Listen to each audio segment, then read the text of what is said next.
নমস্কাৰ বন্ধু বান্ধৱীসকল, অহাকালিৰ পৰা আৰম্ভ হ'বলগীয়া মেট্ৰিক পৰীক্ষাৰ বাবে সকলো পৰীক্ষাৰ্থীক আন্তৰিক শুভেচ্ছা ও অভিনন্দন জ্ঞাপন কৰিছোঁ।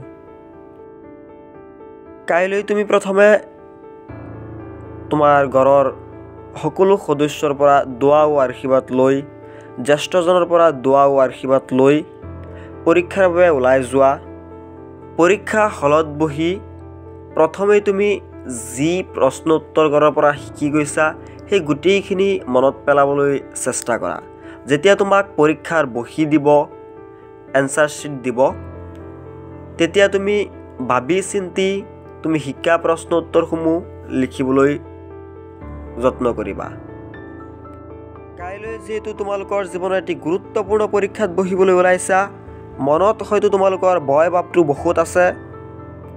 মই তোমালোকক ক'ব বিচাৰিম, মনৰ পৰা এই ভয় ভাৱটো নাইকিয়া কৰি লোৱা।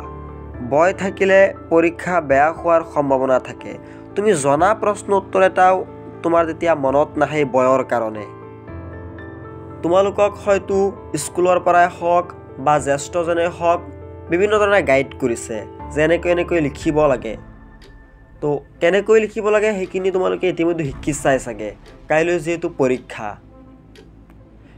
মই এটা কথাই কৈ আছোঁ, ভয় নকৰিবা।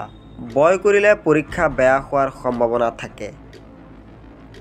তুমি যিখিনি প্ৰশ্ন উত্তৰ শিকি গৈছা, তোমাৰ কমন পৰিছে, সেইখিনি প্ৰথমে তুমি ধুনীয়াকৈ লিখা। তাৰ পিছৰ পৰ্যায়ত তুমি যিখিনি অলপ জানা সেইখিনি ধুনীয়াকৈ লিখিবা।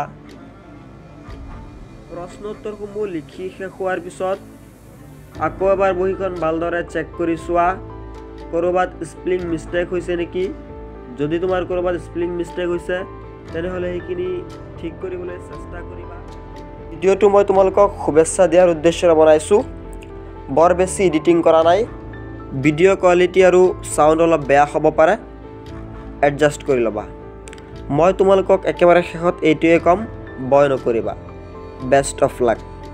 ভিডিঅ'টো ভাল লাগিলে লাইক, কমেণ্ট, শ্বেয়াৰ আৰু ছাবস্ক্ৰাইব কৰিবলৈ একেবাৰে নাপাহৰিবা।